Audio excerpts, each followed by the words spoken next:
జగన్కి ఎక్కడికి పోయినా ఆ జనం ఎగబడటం అన్నటువంటి కార్యక్రమం ఆగట్లేదు. సాధారణంగా మాస్ క్యారెక్టర్లు చాలా రేరుగా ఉంటుంటారు. సినిమా యాక్టర్లకి జనం ఎగబడటం, ఇలా ఒక రాజకీయ నాయకుడికి జనం ఎగబడేటట్టు సొంత పార్టీకి సంబంధించిన వాళ్ళే అవుతారు, కార్యకర్తలే అవుతారు, అభిమానులే అవుతారు. కానీ పిలిస్తే రావటం, అక్కడికి రావడానికి తగిన వాహనాలు ఏర్పాటు చేయడం, దాంతోపాటుగా దగ్గరుండి తీసుకెళ్లటం, భోజనాలు పెట్టడం, ఇవన్నీ ప్రభుత్వం అధికారంలో ఉన్నప్పుడు జరుగుతుంది. ప్రతిపక్షంలో ఉన్నప్పుడు ఈ సాధ్యం కాదు, లేదా ఎలక్షన్స్ ముందు అట్లాంటి ఏర్పాట్లు చేస్తారు.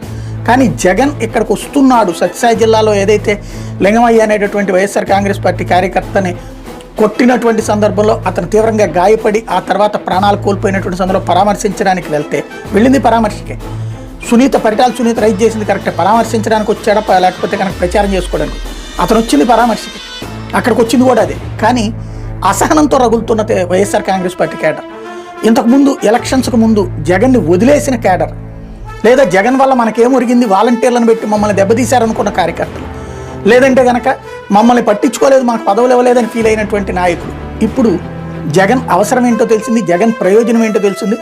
ఆనాడు ప్రజలకి వీళ్ళే ఏం చేస్తాంలే అన్నటువంటి రూట్లో అన్నీ జగన్ పేరు తెచ్చుకుంటున్నాడు, మనకేం రావట్లేదు అన్న కోణంలో ఉన్నటువంటి వాడు ఇప్పుడు అదే ప్రజలు జగన్ దిగిపోయాక తమకు ఎదురవుతున్నటువంటి నవరత్నాలు లాసు, అట్లాగే రోజు ఎదురవుతున్నటువంటి బాధలు చెప్తున్నప్పుడు వీళ్లలో జగన్ విలువ ఏంటో తెలిసి, తద్వారా ఇప్పుడు ఎగబడి వస్తున్నటువంటిది సాక్ష్యమే ప్రస్తుతం కనబడుతున్నటువంటి విజువల్.